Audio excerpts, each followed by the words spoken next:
Hello otaku gang, otaku Asif here. Well, जिन लोगों ने बोरुटो देखा है उन सबको पता है कि सास्के के ऊपर कितनी ज्यादा नाइंसाफी हुई है पूरे बोरुटो सीरीज में, जहां राइटर ने इसके रिनेगान तो डिस्ट्रॉय की ही, साथ में इतना कमजोर कर दिया कि ये बच्चे लोग जो कि आजकल पैदा हुए हैं सास्के से ज्यादा पावरफुल हैं। लेकिन इसके बावजूद राइटर ने कोई भी कसर नहीं छोड़ी अपने सास्के की लेने में, और इन दी एंड इसको पेड़ बना दिया। मतलब वद्दा भाई, शर्म करो बोरुटो वालों, ये वही लौंडा है जिसने दांजो को दौड़ा दौड़ा के मारा था, राइकागे को उसका हाथ काटने पर मजबूर कर दिया था, फोर्थ ग्रेट निंजा वॉर में सारे टील्ड बीस्ट की लंका लगा दी थी। और यही नहीं, जिस लड़की की तरफ ये देखकर एक बार स्माइल कर दे तो उस लड़की को ऑर्गेजम आ जाते थे। लेकिन बोरुटो ने सारा गुड़ गोबर करके रखा हुआ है। लेकिन वो चीज इस वीडियो में नहीं होने वाली है, बिकॉज आज हम इस वीडियो में सास्के के टॉप 10 स्ट्रॉन्गेस्ट फॉर्म्स को कवर करेंगे। वेल, तो इस लिस्ट की 10th रैंक पर आता है 3 टोमोई शारिंगन। जब इताची ने सास्के को गेंजुत्सु में डाला था, जहां इताची रिपीट मोड में सास्के को दिखा रहा था कि देख कैसे मैंने तेरे पेरेंट्स को मारा है, तो उससे जो मेंटल ट्रॉमा, मेंटल डिस्टर्बेंस और नेगेटिव फीलिंग सास्के के अंदर जनरेट हुई थी, तो वो सारी फीलिंग सास्के की शारिंगन की एक्टिवेशन को ट्रिगर करता है, जिसके बाद सास्के का शारिंगन विद 1 टोमोई एक्टिवेट होता है, जिससे कि सास्के की रिफ्लेक्सेस बहुत शार्प हो जाती है। वो किसी की भी jutsu या मूव को कॉपी कर सकता है, इवन उनको मॉडिफाई भी कर सकता है, और हाँ, किसी के भी मूवमेंट्स को रीड तक कर सकता है, जिसकी मदद से वो अपने ओपोनेंट के नेक्स्ट मूव को ही प्रेडिक्ट कर लेता है। बाकी मैंने इस वाली वीडियो में शारिंगन की पूरी हिस्ट्री को अच्छे से एक्सप्लेन किया है, तो वो वीडियो को जरूर चेकआउट करना, लेकिन हाँ, इस वीडियो के बाद। लेकिन अब बढ़ते हैं इस लिस्ट के 9th रैंक पर, जो कि है सास्के कर्स्ड सील। अब मैं ना 3 टोमोई शारिंगन और ये कर्स्ड सील में कंफ्यूज हूँ, बिकॉज दोनों अपनी जगह बहुत पावरफुल है। जहाँ 3 टोमोई शारिंगन तुम्हें शार्प रिफ्लेक्सेस, कॉपी जुत्सु जैसी पावर प्रोवाइड करती है, लेकिन वही ओरोचिमारू का कर्स्ड सील सास्के को ब्रूटल पावर के साथ साथ इमेंस स्टेमिना भी प्रोवाइड करती है, जो कि मुझे बताने की जरूरत नहीं है कि एक फाइट में ये दोनों चीजें कितनी ज्यादा काम आती है। इसी की वजह से मैंने इसको इस लिस्ट के 9th पर रखा है। अब जो लोग सोच रहे होंगे कि भाई अडल्ट सास्के की शारिंगन ज्यादा पावरफुल है कर्स्ड सील से, तो भाई आगे जाके कर्स्ड सील भी डेवलप हुई है और ज्यादा पावरफुल हुई है सास्के के साथ, तो वो चीज भी ध्यान रखते हुए वीडियो में आगे बढ़ना। इसीलिए मैंने अपने हिसाब से इनको रैंकिंग दे दी है, लेकिन आप लोग अपने हिसाब से भी कर सकते हो। बाकी इस लिस्ट के 8th रैंक पर जो आता है वो है हेबी सास्के या हीबी सास्के, जो भी बोलो आप इसे।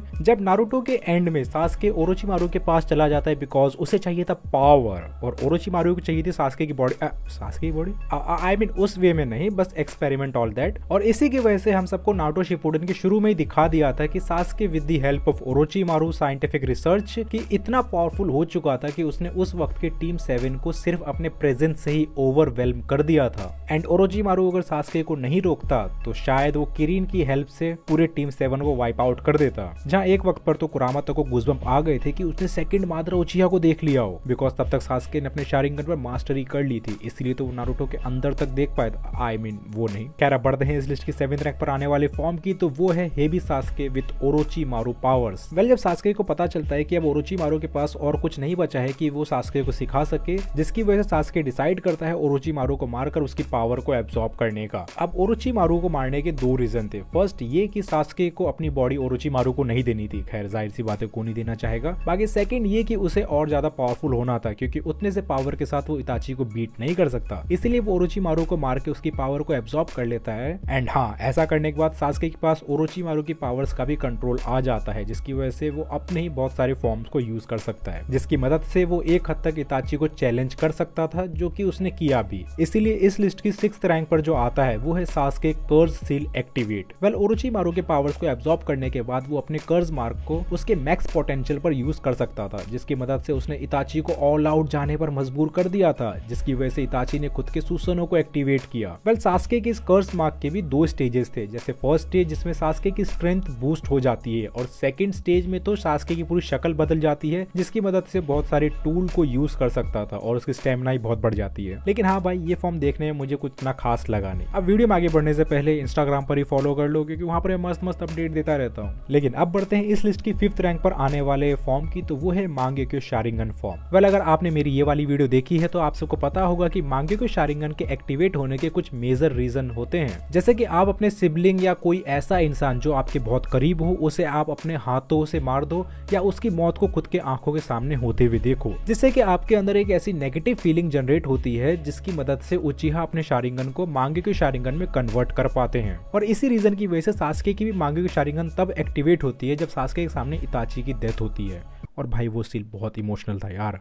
अब सास्के के मांगेक्यू शारिंगन के एक्टिवेट होने के बाद सास्के एक नेक्स्ट लेवल पर चला जाता है, बिकॉज तब वो मांगेक्यू शारिंगन की कुछ ऐसी पावर को यूज कर सकता था जिसके दम पर 5 कागेस पर अटैक करके उनकी हवा तक टाइट कर देता है। जहां सास्के के अमात्रासु की वजह से तो राइकागे को खुद के हाथ को काटना पड़ा था, लेकिन इसका एक और पावर है जिसमें कि सास्के कुछ ज्यादा ही मैनियक लगता है देखने में। बट हाँ, वो इस लिस्ट की 4th रैंक पर है, जो कि है इनकम्प्लीट सुसुनो, बिकॉज लॉन्डे ने इसी इनकम्प्लीट सुसुनो के साथ 5 कागेस को अकेले संभाल के रखा हुआ था। और यही नहीं, उस वक्त सास्के ने दांजो से इताची का बदला भी लिया था, और भाई क्या भगा भगा के उसने दांजो को मारा था, पूरा मैनियक वाला वाइब दे रहा था। और यही तो रीजन है कि ये बंदा पूरे नारुतो सीरीज में मेरा फेवरेट कैरेक्टर है, और 106 भी। लेकिन अब बढ़ते हैं इस लिस्ट की 3rd रैंक पर, तो वो है Sasuke eternal Mangekyo Sharingan. Well, Itachi के आइस को खुद में ट्रांसप्लांट करने के बाद सास्के अपने इटर्नल मांगेक्यू शारिंगन को एक्टिवेट कर लेता है। अब बेसिकली इटर्नल मांगेक्यू शारिंगन कुछ खास पावर तो प्रोवाइड नहीं करती, लेकिन ये मांगेक्यू शारिंगन की वो खामियों को पूरी कर देती है जिसकी वजह से मांगेक्यू शारिंगन बदनाम है, जैसे कि आई ब्लाइंडनेस,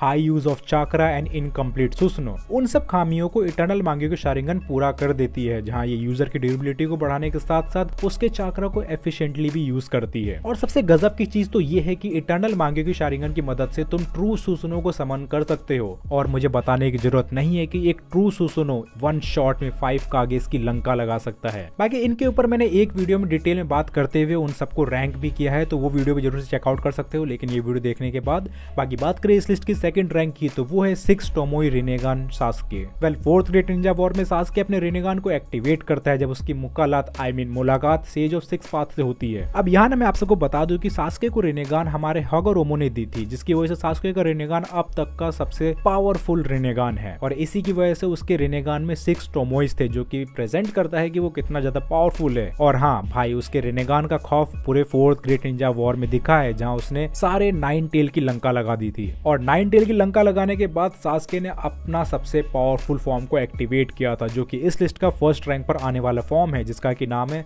इंद्रा सुसुनो। वेल, सारे टेल बीस्ट की पावर को यूज करने के बाद सास्के अपने सुसुनो को इंद्रा सुसुनो में ट्रांसफॉर्म कर पाता है, जिसकी वजह से वो इंद्रा एरोस को यूज कर सकता है। और बता दो कि इंद्रा एरोज इतने पावरफुल होते हैं कि वो किसी भी कंट्री को मैप से मिटाने का दम रखते हैं, मतलब इंस्टेंट गायब। इसी की वजह से Naruto end of the series में ऑल आउट जाकर आशुरा मोड को यूज करता है ताकि वो इंद्रा एरोज को रोक सके। बाकी ये था सास्के का अब तक का सबसे पावरफुल और मैनियक फॉर्म। लेकिन हाँ, यहाँ पर मैं एक चीज बोलना चाहूंगा कि अडल्ट सास्के हाँ पावरफुल ज्यादा होगा, बिकॉज तब तक उसने अपने रिनेगान और बाकी के पावर्स पर अच्छे से मास्टरी कर ली थी, लेकिन बोरुटो सीरीज में कभी अच्छे से दिखाया नहीं, और जब दिखाया तो पूरी तरह से हक दिया, और उससे ही मन नहीं भरा तो उसकी आंखें फोड़ दी। नहीं मतलब वाह। खैर, मैं क्या ही बोल सकता हूँ। बाकी आप लोग का सबसे फेवरेट कैरेक्टर कौन है मुझे कमेंट में जरूर बता देना। बाकी इंस्टाग्राम पर ही फॉलो कर लो, क्योंकि वहां पर गजब गजब के अपडेट्स में देता रहता हूँ मेरी लव लाइफ को लेके भी। बाकी ये वीडियो अच्छी लगी होगी तो लाइक कर दो, चैनल को सब्सक्राइब कर दो, और हाँ, वीडियो देखने के लिए